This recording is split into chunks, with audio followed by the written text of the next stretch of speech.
300 դպրոց 500 մանկապարտեզ պետական ծրագրով հիմնանորոգվող կրթական հաստատություններից մեկն էլ Սևան համայնքի Ծովագյուղ բնակավայրի մանկապարտեզն է։ Այս տարվա մարտին մեկնարկած շինարարությունն ակտիվ ընթացքի մեջ է եւ արդեն աշնանը 120 երեխա նախադպրոցական լիարժեք կրթություն ստանալու հնարավորություն կունենա։ Մանկապարտեզը կգործի 4 խմբով։ Եթե մենք խրախուսում ենք նախադպրոցական ուսումնական հաստատություններում երեխաների ընդգրկվածության ապահովումը, բնականաբար պիտի հաշվի առնենք, որ այդ երեխաները պիտի գնան ժամանակակից չափորոշիչներին համապատասխան հաստատություններ եւ իհարկե ստանան նաեւ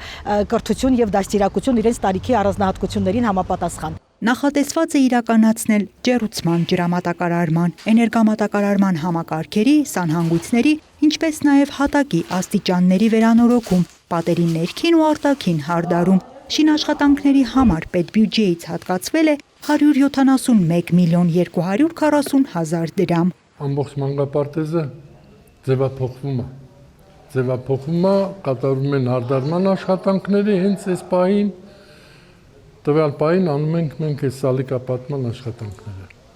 Խոհանոցի, լվացքատան, սանուզելների այդ բոլոր աշխատանքները հիմա են կատարում, քանի որ դա կապված է նաև կտրման աշխատանքների հետ, որը փոշի առաջացնում, մենք այս մյուս աշխատանքները ժամանակավոր դադարեցրել ենք։ Այդ ավարտում ենք, անցնում ենք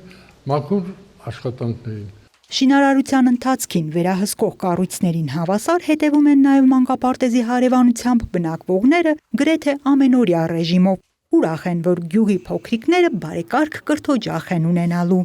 Նոր տեսքով, նոր խաղալիքներով, նոր ամեն ինչով հաճելի չի դառնա երեխեքին։ Շատ հաճելի կլինի։ Աշխատում են այդ մարդիկ մեկ օր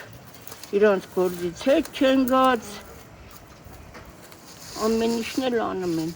Պետական նույն ծրագրով հիմնանորոգվում են նաև Սևան քաղաքի 3-րդ մսուր մանկապարտեզը եւ Զովաբեր բնակավայրի մանկապարտեզը։ Շենքերի հիմնանորոգումից հետո համայնքապետարանն իրականացնելու է բակային հատվածների բարեկարգում եւ կահավորում։